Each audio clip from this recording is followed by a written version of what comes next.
Contextualizando, Japão, 1945, o Império destruído. Após perder a Segunda Guerra Mundial e ser devastado por duas bombas nucleares que varreram do mapa duas de suas cidades e perder totalmente a autonomia de seu próprio território, também perde seu maior símbolo de honra e força, o imperador, seu deus. Após isso, tudo o que temos, uma infraestrutura e economia japonesa completamente destruída, a inflação fora de controle e a população com dificuldade para achar alimentos básicos. O mais interessante de tudo isso é que o Japão, que era antes um grandioso império que botava medos em toda a Ásia, que é onde ele estava, a China, como seu maior inimigo histórico, a Coreia, que o Japão tinha ocupado, foram totalmente liberados. A China, Mao Tse Tung ganha a guerra civil e se torna comunista. A Coreia se torna mais um fantoche americano. O Japão só voltou a ter a sua total autonomia, entre aspas, deixa o Japão livre. O Japão tinha então se tornado apenas uma fábrica de brinquedos. Foi o início da reconstrução econômica japonesa. Se tornado apenas uma fábrica de brinquedos, já que a Alemanha, que era outrora a grande fábrica de brinquedos do mundo, foi completamente devastada também.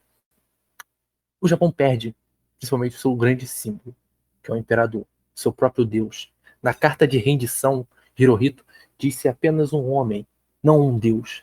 Ele perde totalmente a tradição japonesa milenar que vinha acreditando em que ele era filho de Amaterasu, que o imperador era o próprio Japão. Se o imperador estivesse bem, o Japão estaria bem. Se o imperador estivesse mal, o Japão estaria mal. MacArthur disse que o povo japonês era muito forte, mas eles haviam perdido o seu Deus. Eles não tinham mais pelo que lutar. Eles já não tinham motivo de viver. Isso se reflete hoje no Japão, no teu mercado de trabalho, em que se trabalha de forma excessiva, excessiva, excessiva. E para quê? Para manter um estilo de vida? Morar em um cubículo em Tóquio? É isso? Não há mais nada? Não há. Desenvolver o país é bom, é desenvolvido, é seguro, mas a que custo? É o custo da vida da sua própria população? Ao custo de um mercado de trabalho ao mesmo tempo muito competitivo, muito forte, muito aquecido, mas um mercado de trabalho que dilacera completamente a sua própria população, é quase que um próprio canibalismo. O Japão, após 1945, perde a sua mentalidade imperialista, de ser um país poderoso, forte, que se sobrepõe e se achar superior aos outros, pelo menos em tese. A gente vai ver isso mais para frente. O Japão cria nesses meados certas ideias e ideologias para poder manter a elite no poder. O imperador perde completamente seus poderes. Não que o Hirohito fosse lá um imperador a se, a se eleger como maravilhoso. Esse era o avô dele, Meiji, o qual tinha uma era do Meiji, a grande era Meiji, o Império Japonês. A porcaria de uma ilhota no extremo oriente da Ásia venceu o Império Russo, de tão incrível que era o Japão. Após 1945, o Japão se torna um fantoche americano. O imperador, quem se importa? Hoje em dia também, quem se importa? O príncipe estuda numa escola normal. Esse é o grande príncipe do Japão. O povo japonês ali, perdendo a sua alma no discurso de Hirohito, a coisa mais triste que você vê é a cara do povo japonês. Incrédulo. Como assim? A grande nação do sol nascente perdeu? É aqui onde o sol nasce. É aqui onde o mundo deveria brilhar. Como assim a gente perdeu? O imperador é um deus. Deus não perde. Deus só ganha. Deus está ao nosso lado e nós perdemos. Foi o grande dilema da população japonesa.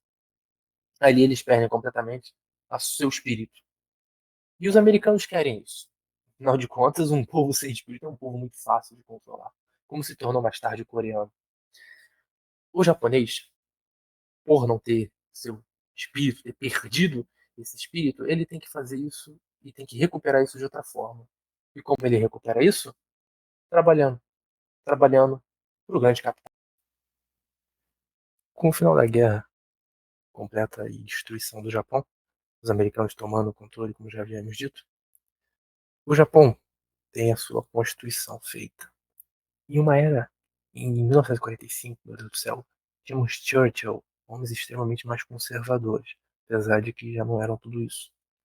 O Japão tem, então, na sua constituição, na época, para mim, a constituição mais democrática possível, mais igualitária. o espírito igualitário maçônico americano entra no povo japonês.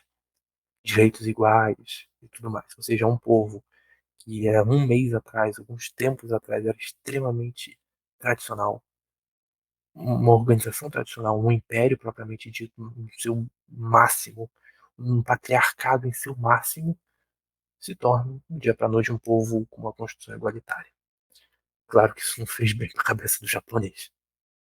Mas, digamos, vamos falar sobre o que o Japão fez e com esse povo, por mais destruído que estava, conseguiu se erguer. O grande milagre japonês, o grande milagre econômico japonês, primeiro ele veio com assistência americana, um plano Marshall japonesa. Foi consolidado depois pelo intervencionismo do governo americano. Governo esse que eram os mesmos homens, ou filhos dos mesmos homens, que governavam o Império. Quando os Estados Unidos, em 1953, libera, entre aspas, o Japão com o Acordo de São Francisco, o Japão estaria novamente livre, esses mesmos homens, nomes tradicionais, que governaram o Império do Japão, como governam o pseudo-império do Japão, que ainda é um império no nome, novamente.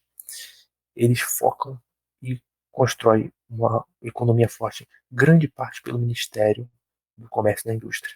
As características distintivas da economia japonesa, durante a sua reconstrução, foi a colaboração estreitíssima com as empresas, as fabricantes ou fornecedores, os distribuidores e os bancos em grupos.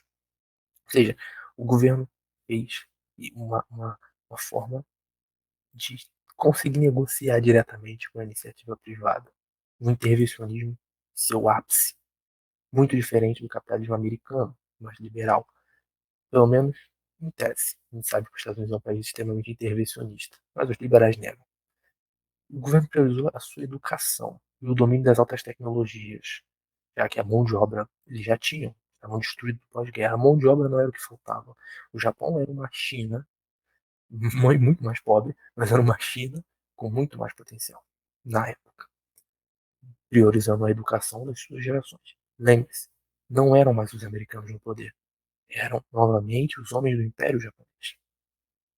Com isso, né, priorizando a sua educação, o Japão começa a formar uma economia de exportação, com uma indústria muito poderosa sendo criada. Principalmente a partir da década de 50, o Japão já começa a dar os passos do que seria suas décadas seguintes.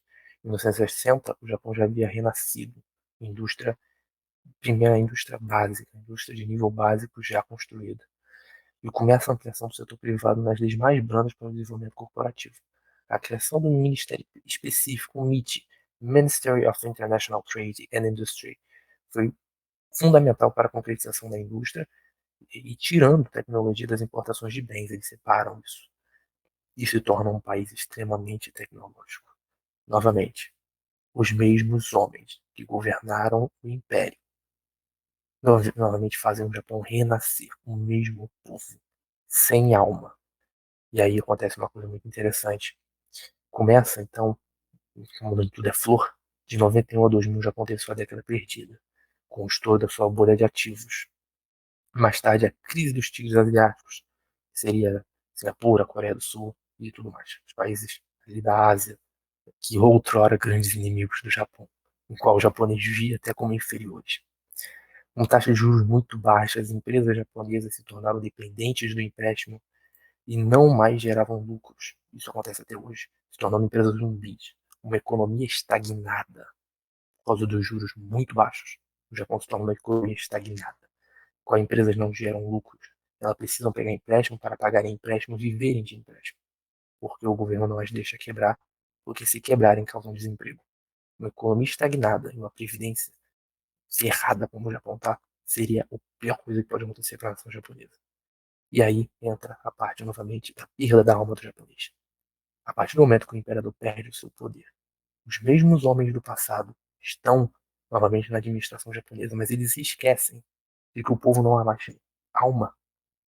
Cada gerente de corporação se torna um imperador. Cada dono de empresa se torna um imperador. O poder se abranda e se acumula na mão do grande capital de uma forma absoluta. E o povo japonês se torna escravo. Sem moral e sem seu Deus, Tudo que sobra ao japonês é sua ética e cultura corporativa.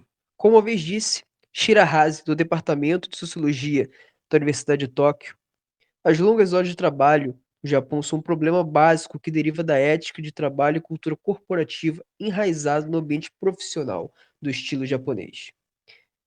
A síndrome de Karoshi. A palavra Karoshi tem origem japonesa, onde sua descrição dá-se pela morte de excesso de trabalho. O diagnóstico é extremamente confuso de se fazer e tem suas subdivisões, que vão desde doenças, acidentes e suicídios provocados pelo excesso de trabalho. Matsuri Takahashi, uma funcionária de 24 anos do escritório de publicidade, se matou após fazer mais de 100 horas extras meses antes de sua morte em 2015. A emissora de TV NHK admitiu publicamente que a morte da repórter Miwa Sado, de ataque cardíaco em 2013, também foi um caso de Karoshi. A jornalista tinha 31 anos e havia feito 150 horas extras em um único mês. Pagaram o equivalente a 2,8 milhões à família de Kota Watanabe, 24 anos, que morreu em um acidente de trânsito ao voltar para casa exausto após uma jornada de trabalho noturna. Desde os anos de 1960, o país registra casos de caroche, ou morte por excesso de trabalho, causados principalmente por doenças cardíacas e mentais associadas a exaustivas horas em seus empregos. O governo reconheceu terem ocorrido 236 casos em 2017, além de 208 suicídios que foram oficialmente considerados casos também de caroche, quando o trabalhador tira a própria vida por problemas mentais que podem ter ligação a experiências no meio profissional. Mas especialistas dizem que essas estatísticas são apenas a ponta do iceberg, já que mais de 2.000 famílias pedem indenização por mortes similares todos os anos no Japão. Um estudo de 2017 do Instituto Nacional Japonês de Segurança e Saúde identificou que suicídios estão aumentando, especialmente entre trabalhadores entre 20 e 29 anos. Para mudar isso, o governo criou programas de saúde, também é cobrado iniciativa forte dos líderes das empresas, o que até o momento não tem tido grandes resultados. Depois de 14 horas de trabalho, de não ter família, que se você morrer ninguém nem saberá, morar em um cubículo no subúrbio de Tóquio, o que resta para o japonês? Apenas a fantasia de um lugar menos cruel, onde ele é amado e lembrado como um herói, onde o homem, que outrora samurai, terá sua honra novamente.